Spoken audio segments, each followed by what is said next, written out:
session aside for the moment, and we're going to move straight to Design for Life because a couple of the speakers have double booked. They're actually speaking here and elsewhere. They are popular indeed, especially Mr. Jeremy Myerson, who we've heard referred to quite a lot here, but he is a visionary.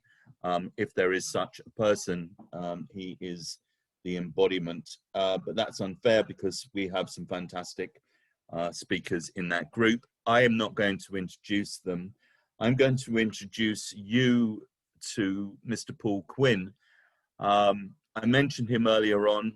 He's the catalyst for why we, the Agile Aging Alliance, are working with Clarion. Paul has a vision, and in a sense, this project is helping him to realize his own vision, which is fantastic because he is that commercial entity that a lot of you have been talking about. You know, I've seen lots of chat saying, oh, it's not about the government, it's about getting industry involved. Well, it is getting industry, but equally it's about taking account of the social impact.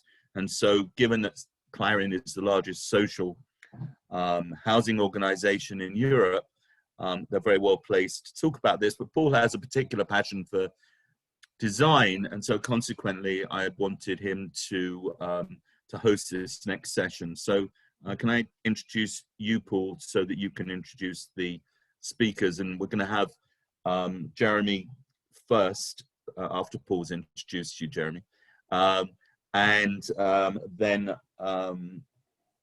Peter Maxwell also has to leave. So over to you, Paul, please.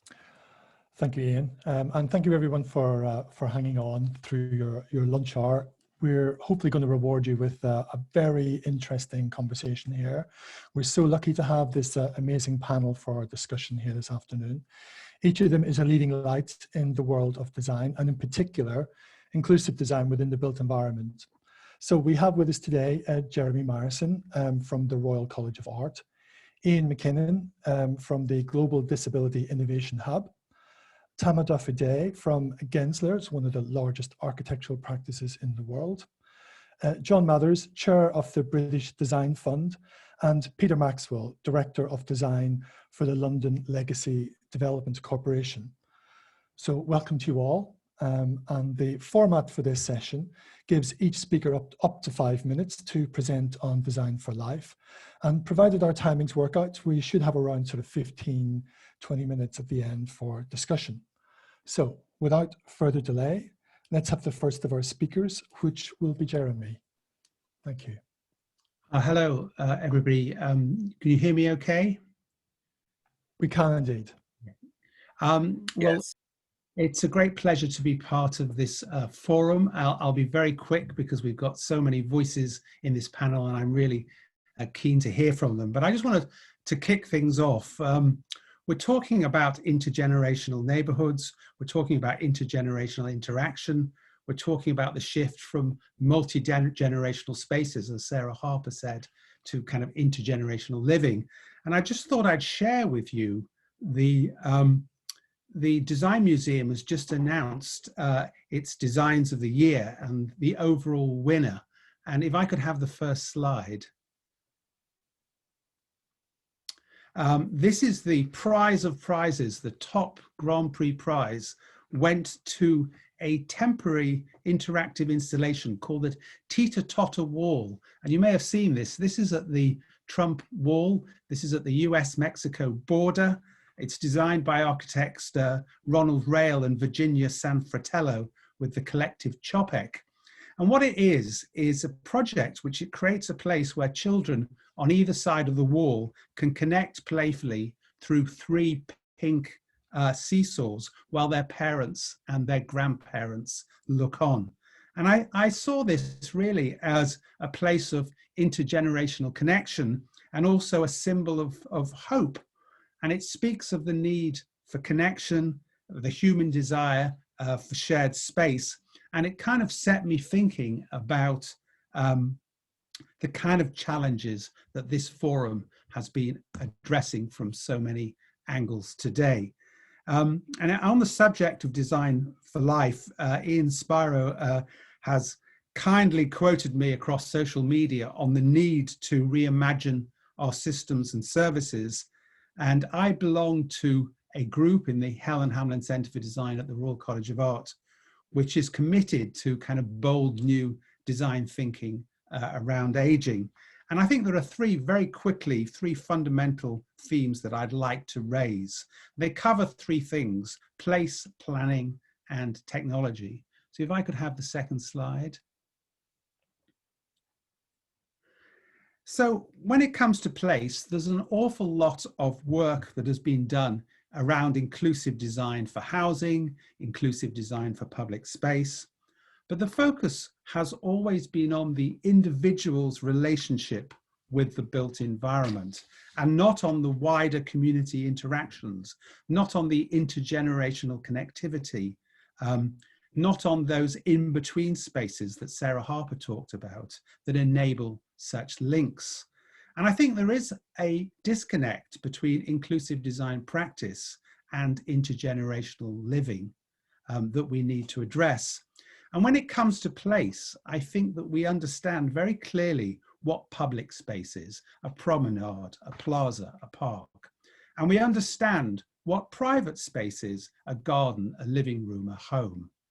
But we don't really get our heads around privileged space, those in-between areas slightly protected that different generations can go to share and mix by invitation. And we're afraid to designate privileged space, but such areas could be designed into schemes carefully to enable more intergenerational interaction. So that's the first point. Next slide, please. The second point is around planning. COVID-19 has revived interest in what the World Economic Forum and others have called the 15-minute city: more localized living and working with every amenity and service within 15 minutes walk or cycle. The concept was developed, as many of you know, by Professor Carlos Moreno at the Sorbonne in Paris. He talked about a city of proximities, and Paris itself has taken up the model to create a mosaic of neighborhoods. Melbourne, London, Milan, a number of other Chinese cities are working towards similar visions. Madrid has announced plans to introduce Barcelona's concentrated superblock system. Barcelona has closed many roads in its existing superblock system to create more community green spaces. So with this groundswell of new planning, I detect a fresh opportunity for the ISO and for the smart intergenerational neighborhood. In the pandemic, city planners are open to new ideas. And I think there is a very close link between what we're talking about today and the 15-minute city. And finally, if I could have the last slide, a word on technology. Sitting where I do at the RCA, where the next wave of technology is being explored and applied for social use by a generation of young designers, I can see the rich potential. Now, there is rightly some skepticism over what tech-heavy solutions can deliver for older people, and questions over data privacy. But it's undeniable that digital platforms, smart devices, and so on will have positive effects. In the new neighborhood schemes, the inexpensive and inobtrusive data collection on movement and behavior will create a feedback loop so that design modifications can be made to enhance community interaction. I personally have done a 360-degree turn on use of data in design. I think data-driven design is one of the most exciting new developments. And in any community, you can see which spaces are being used and which spaces are being avoided. Autonomous vehicle technology can solve the last mile problem and give people greater mobility, social connection, and access to work. So I believe that the smart intergenerational neighborhood will be driven by data. And if this is designed in a responsible way, I see no contradiction with the desire to create a better all-round social environment. So I'm going to stop there. 1 seesaw and 3 thoughts on place, planning and technology. Thank you. Wonderful, Jeremy. A great start to the discussion. Okay, and then Ian, I think you're up next. Would you like to use your 5 minutes? Thank you. Yeah, hi, thank you. Always nice to talk alongside Jeremy and others. And thanks for inviting me to talk. My name's Ian. I practice inclusive design. My focus is typically on disability and on disabled people and the built environment. And clearly there are huge parallels, I think, here in the work that we're doing addressing in particular older people. The incidence of disability tends to increase as we get older. And so there's very kind of close correlations, I think. I didn't prepare slides. I thought we'd use it as a bit more of a kind of free-flowing conversation. So in preparation for this afternoon, I did look at there was kind of four bullet points that Ian shared that to kind of guide us. And what I've done is note some key points that these raise for me, I think, under each of them. So I'll talk through them quickly, and then I'm happy to take any questions or further discussion from the rest of the panel. But the first was the need for real inclusivity and social integration. And so for me, inclusive design is a tool to help achieve this. It's a methodology, it's an approach, it's a mindset that can help to achieve that. When I primarily work in looking at disability and disabled people, there's a mantra, nothing for us without us, and I think that applies across the board, and so would apply here with older people. Obviously, it's so important to engage genuinely with older people, understand their needs and wants, and as Jeremy said, collect that rich data to really inform the work that we go on to do. And this must also then be used to enrich the new ISO standard that we're talking about developing here. There's huge diversity. There's huge diversity across disability. There's huge diversity across older people. We're all different. We've all got different abilities, and we've all got different support needs, and we have to, any kind of standard we develop has to respond to that, which can be challenging, but is possible. And I think also looking at kind of connected devices, yes, they can help, and good inclusive design can help there too. The second point was around, what is a smart multi-generational neighbourhood? So for me, I start to think about those different scales, start to think about the city, then, or even perhaps the country, but the city, then the neighbourhood, and then the home is kind of how my brain tends to approach that initially. And for me, an inclusive place, an inclusive neighbourhood is where all members of society feel safe, feel welcome, and feel at home, basically. So trying to ensure there's no areas that are inaccessible, and encourage integration as far as possible. The physical infrastructure is one way to do that, but it has to be complemented by how that place is managed and run and organised. The programming of spaces, I think, is just as important as the actual physical infrastructure that sits there.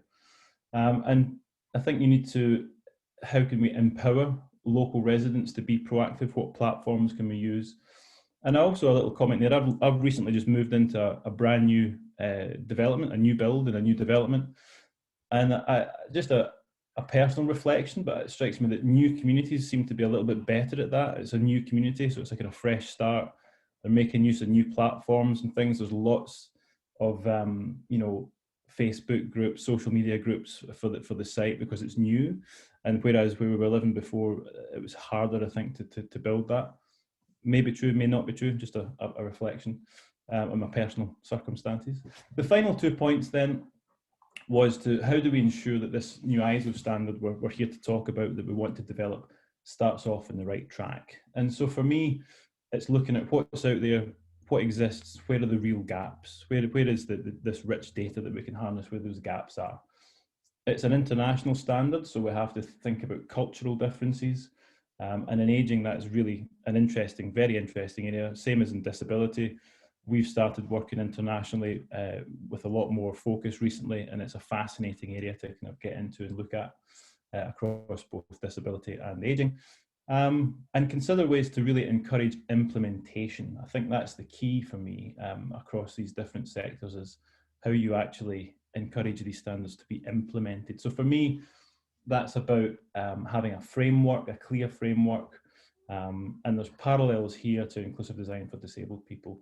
I think we all agree this is a necessary thing to do, it's a good thing to do. How do we get people to deliver it, I think is really important. And embed it into local and regional policy. So they were just some reflections from me, and I'm happy to take any questions or discussion as we go. Thanks.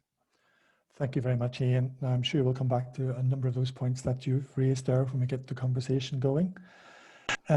Next up is Tama. Tama, are you there and able to start picking up your 5 minutes? Thank you. Yes, absolutely. Thank you, Paul. So I am happy to be on this panel, and I think you'll see a lot of similar themes.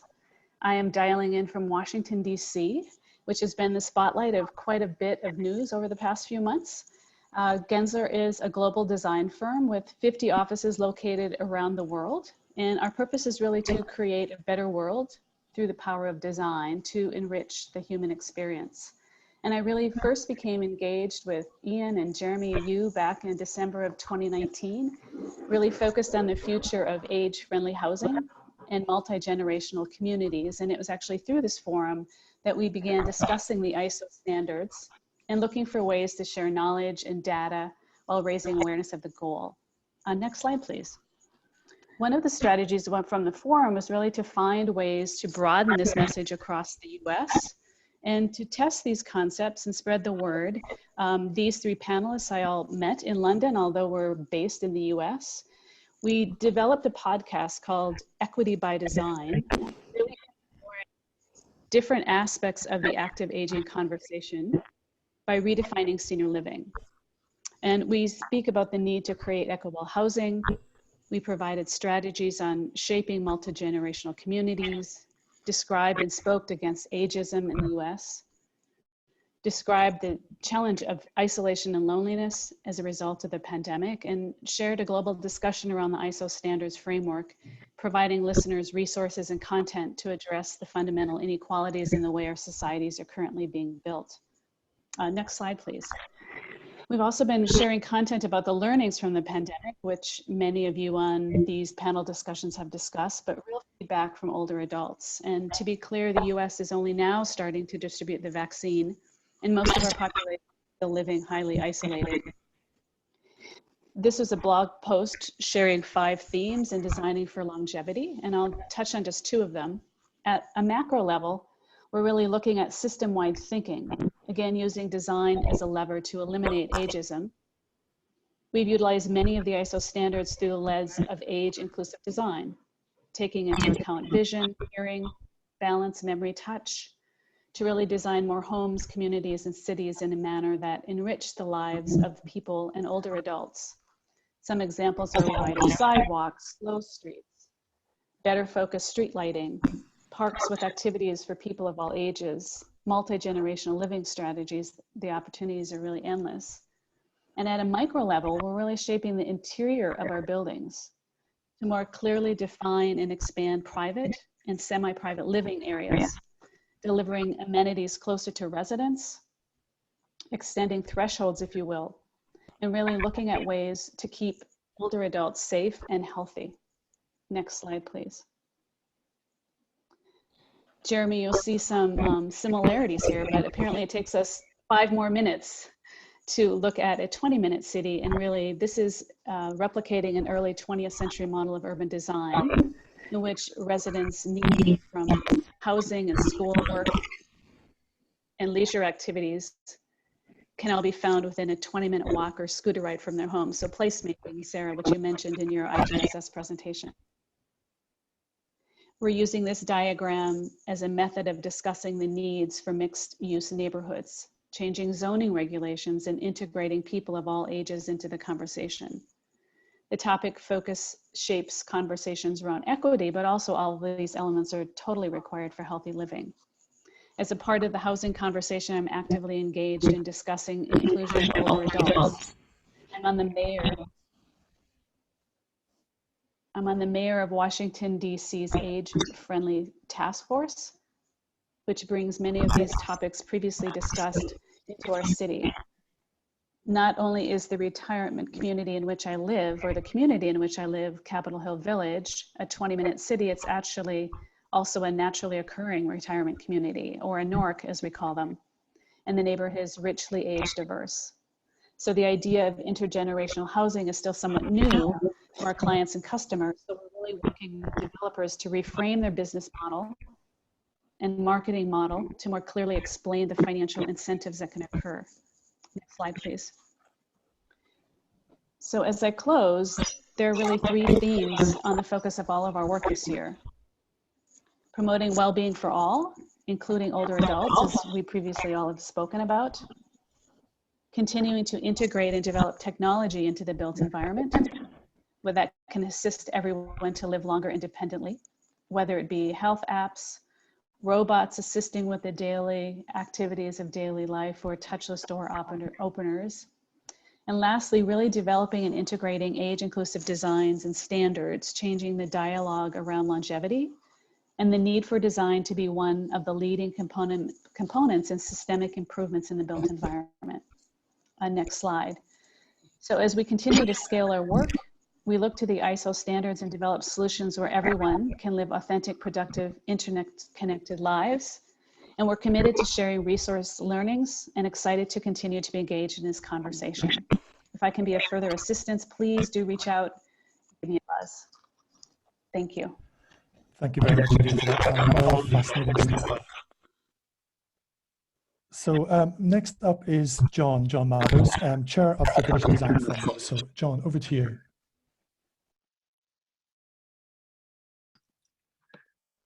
Good afternoon, everyone.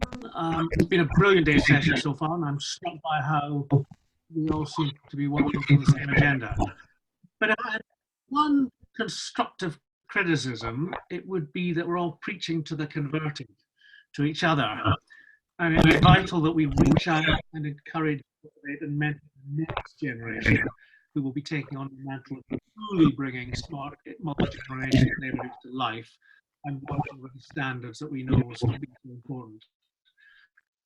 If we want to be multi-generational, how are we actually going to involve the different generations and not actually dictate to those generations what we think is the right thing to do?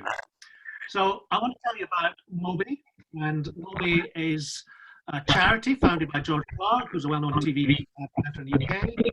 Moby's about inspiring and motivating young people to think about the possibilities of the sort of home we want in the future, they want in the future, how these might be built.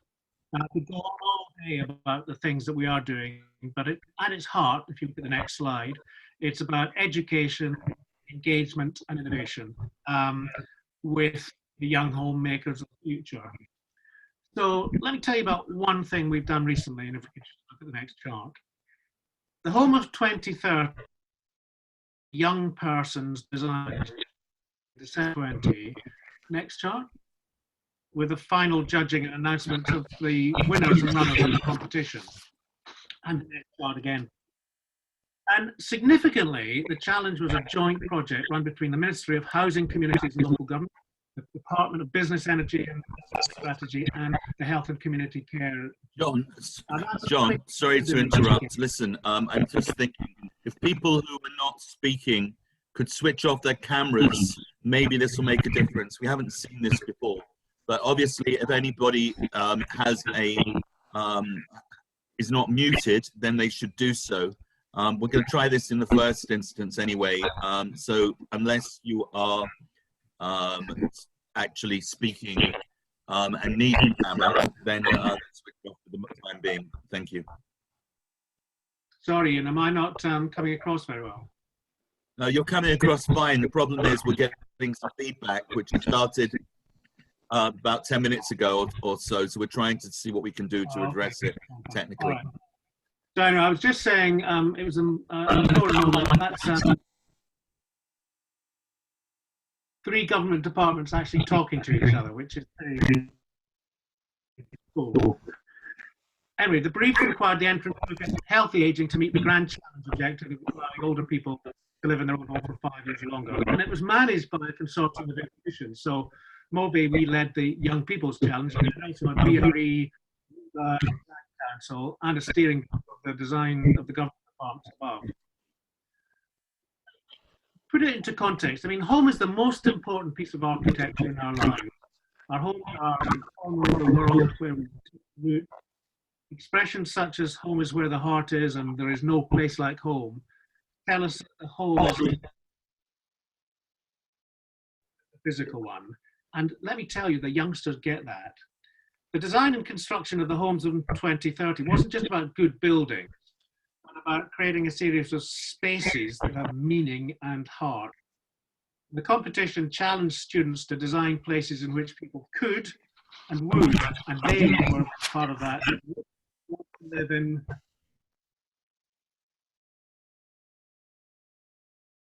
And I think always remembering that a home is not just where you live, but how you live. So the competition focused on the designers of homes, defining the key challenges facing our society, and suggesting solutions to issues such as the aging population, multi-generational living, changing work patterns and lifestyles. And at the same time, incorporating new and evolving technologies, energy efficiency, etc. And there were 4 age groups, ranging from 11 to 25. You can have a look on the website at the amazing breadth and diversity that we saw. Maybe not surprisingly, it was often the younger teams who produced the most creative and inspiring ideas. Maybe unburdened by the constant constraints that we so often bring to bear as we get older. Which is maybe one of the challenges, Ian, that we need to bear in mind as we think about developing standards, that we need to develop standards that will still allow creativity to pour forth. And if we look at the next slide, this is a bunch of 11-year-old girls from Nottingham Trent School. Next slide again, sorry. This is a bunch of 11-year-old girls from Nottingham Trent School proudly showing off their winning results. I think design has played a limited role in a market focused largely on care, physical aids, or home adaptations. Could we have the next slide?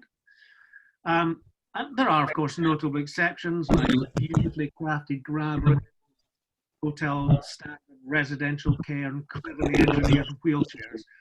On the whole,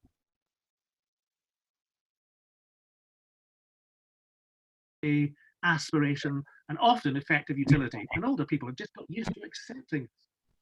But I think we find ourselves at a really interesting inflection point where we've got the opportunity to fundamentally change the experience of aging. Principally through the pace and scope of technology, and a lot of people have talked about technology innovation, opening up new possibilities to live in for longer. But I think also through changing expectations in society about what older people deserve and should expect.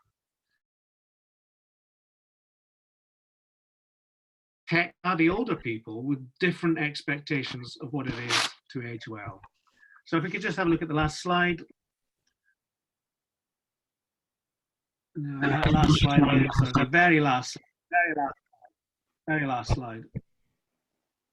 Very last slide. Keep going. Yeah. So I suppose, no, not the very last. The very last. So I suppose what I'd like to end up with is a challenge, which quite simply is how do we engage and motivate both new and young generations to be actively involved in the solution to one of the biggest societal challenges over the next few years. Thanks very much. Thank you very much indeed, John. Difficult connectivity connections there, but I think we heard the great majority of that. It's very, very useful, okay. Very interesting conversation. So finally, then we have Peter Maxwell from the London Legacy Development Corporation. Good afternoon, everybody. Hopefully you can hear me. Obviously, problems with the connections at the moment. I'm not going to have the camera on just to see if that helps. Can I have the next slide, please?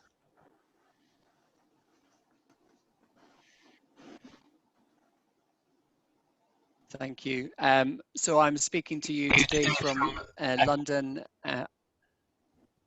I work out at Stratford, which is east of the Houses of Parliament and north of Canary Wharf, for those of you who know it. This is the site of the 2012 Olympic Games. Next slide, please. So I'm going to use the Games and Stratford as an example, not too strongly, but just as a background for our discussions about the ISO standards. The Games back in 2012 was designed with lots of flexible venues which could be removed, and created a series of development parcels. So my role is to help deliver 5,500 new family houses, new schools, and new public realm. And I think what's interesting in relation to the conversations we're having today is that this area of London has some of the most diverse demographics in the whole of the UK. Between 50 and 55% of the population is from a Black and ethnic minority background. It's also quite young as well. Obviously, they will grow old over time. And there's high levels of deprivation and issues that have been endemic in the area in terms of health and education, but also about the population staying in the area and not leaving over time. And so we've had to think about the creation of these neighborhoods to create places and create communities that people want to stay in over time. And that has led us to think about intergenerational, multi-generational living. Next slide, please.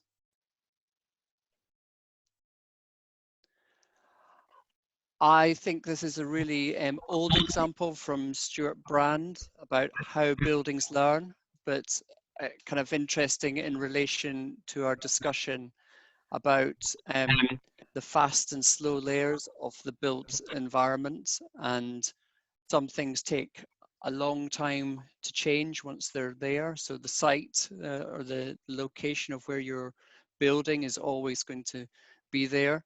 The structures or architecture or public realm are more permanent, but the stuff inside it, such as the technological solutions, as Ian was talking about, the digital plumbing can be faster.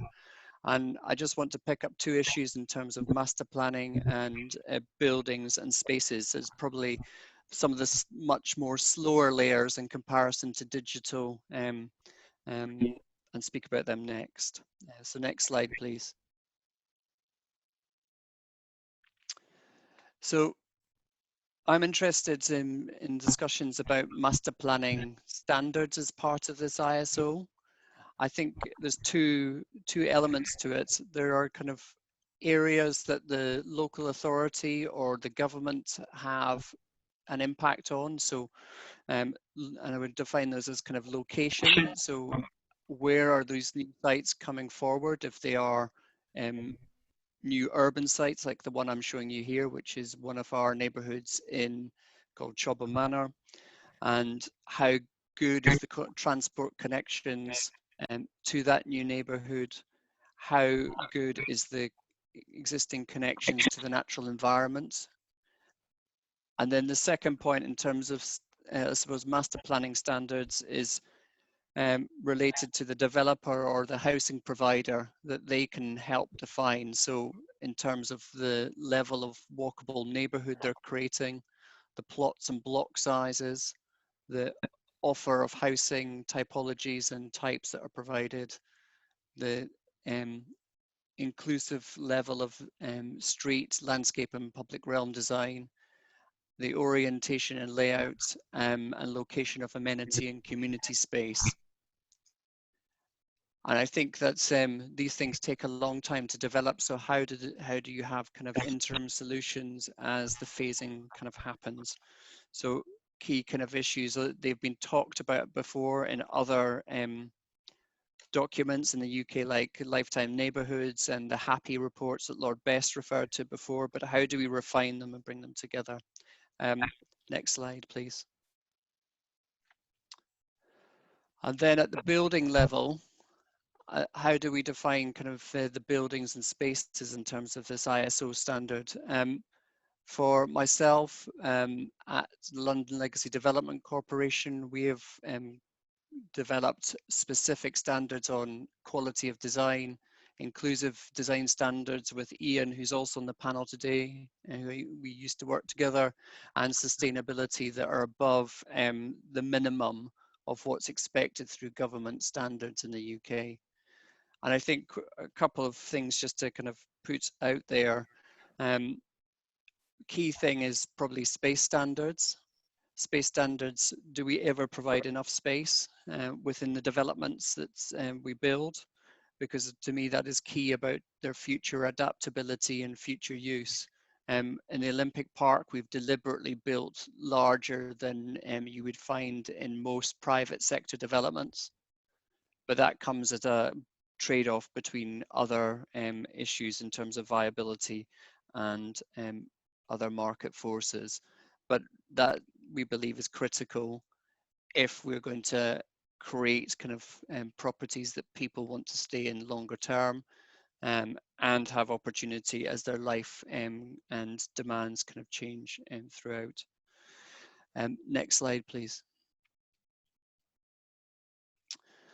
And I think kind of bringing it all together in terms of and relating back to the standard, this is kind of one of the first phases of Chobham Manor, which you saw earlier on, which you can see has a different amount of different types of spaces and different types of buildings here.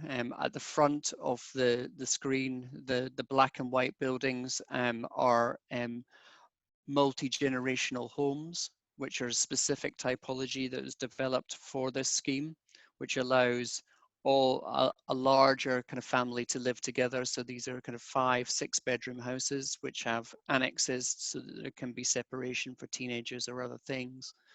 And we're trialing different typologies within the developments we're making to see whether or not they meet needs. And that's probably one of the things I want to say in terms of the standards, is that you can develop the standards, but the critical thing for us as a corporation is actually coming back and understanding how they work.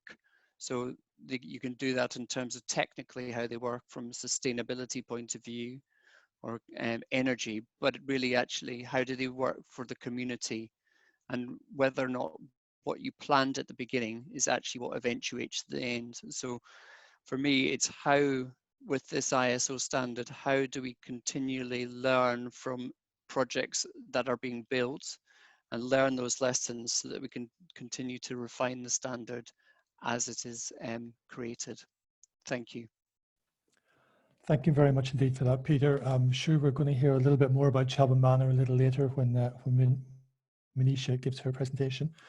I see our connectivity seems to have cleaned up a little bit, so we'll risk a short discussion, I think. I'll maybe just throw out one big question there, and that's related to maybe whether we feel optimistic about the future of intergenerational neighbourhoods. I think in terms of climate change, we've seen a great sort of increase in awareness and great response to climate change in terms of technology and policy and planning. Are we responding to the demographic change, the challenge of demographic change in sufficient vigor? And should we be optimistic about the future of intergenerational neighborhoods? So maybe if I just throw that out to everybody, and if you just maybe click on the reaction badge there, put your hand up, and I'll come to each of you in turn for a response.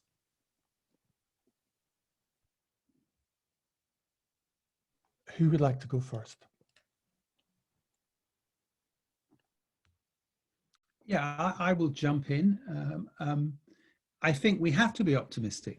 I think part of design and architecture has this utopian dimension. We do have to be optimistic about the future. Otherwise, the opposite is despair. We have new technological tools, as we've all talked about. And I was very interested in what John Mavis had to say about getting younger people to be part of the issue. And I think we've talked a lot about co-design and co-creation and older people. And so I think I think that raised a very, very interesting dimension. And I think that this is not easy stuff, it's complex, but yes, we have to be optimistic. And I think that if we use the right design thinking and the right application of technologies, and we engage politically at the right levels, I think we can be positive. Thank you for that, Jeremy. I think, Ian, you'd like to comment? Yeah, I mean, I suppose, reiterate that a little bit. I've always felt that there's room for, in future, the fast-paced evolution of technology. I think there's huge scope, huge potential to be a bit more clever about how we harness that in the design of homes. Things that, and I relate that to some of the areas that we look at from the disability perspective. So things like the prevalence of voice-activated controls, reducing the need for physical switches, how like adaptable, flexible kind of furniture and actually room configurations, the way that you can genuinely adapt things. So again, using kind of hardware, but advances in technology to make homes truly flexible in a way that perhaps hasn't been done, certainly, or done en masse before. I think there's huge potential in the industry, and getting thinkers of all ages, but intelligent, innovative, clever people to kind of really advance this is absolutely possible. The trick will be getting it rolled out en masse, and actually the implementation. That's always the hard bit, to be honest, is actually getting it done and getting it through the policy and the various steps required to actually make it happen. So that's the challenging bit, but that's, if you're up for the challenge, then it's not insurmountable. So there is optimism to be had, yes. Thank you, Ian. That's a very good point to make there at the end. Just maybe time for one more question. I'm struck by how international our audience, all the participants are, and all our speakers are today. Just from the panel, is there any nation or any example across the world where we think they're getting this right?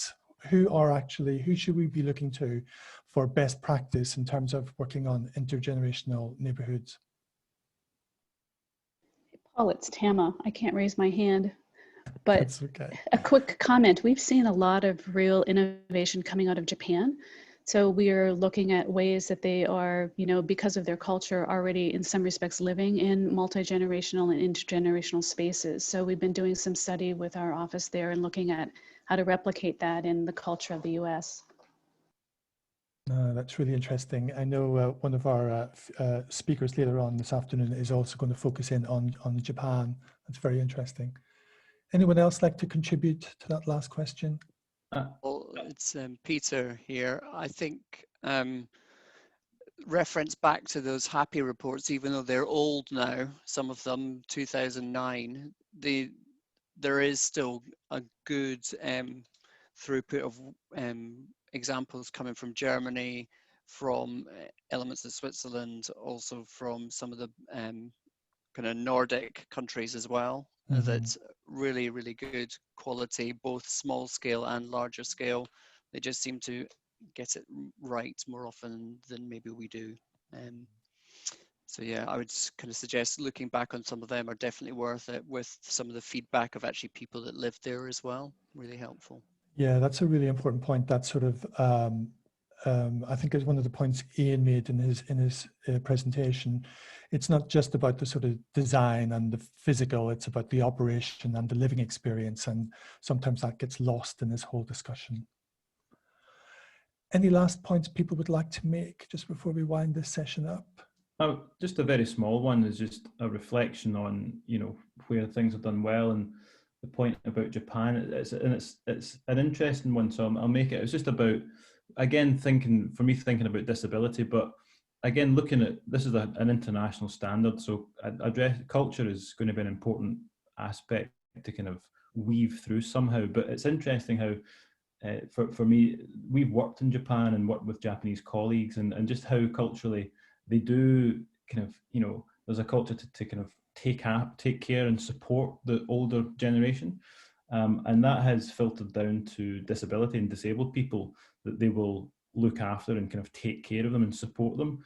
And what that has created, unfortunately, is a lack of solutions that provide independence. So I think it's important not to lose sight of that providing support and things is good and often necessary, but also allowing people to be independent as much as possible is something not to lose sight of. Absolutely. A great point to end on.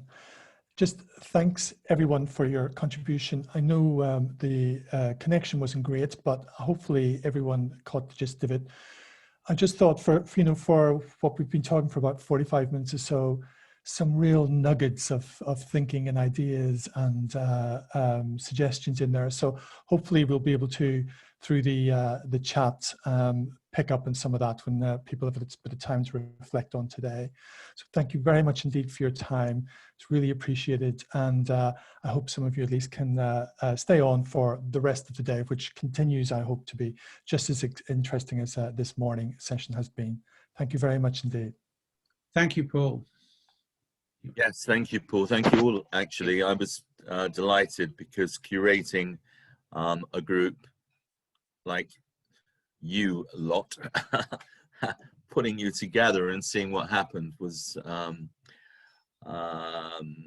something that I was hoping would be dynamic, and it was dynamic, and Paul helped get quite a lot out of you. And as he said, in 45 minutes, there's some strong ideas.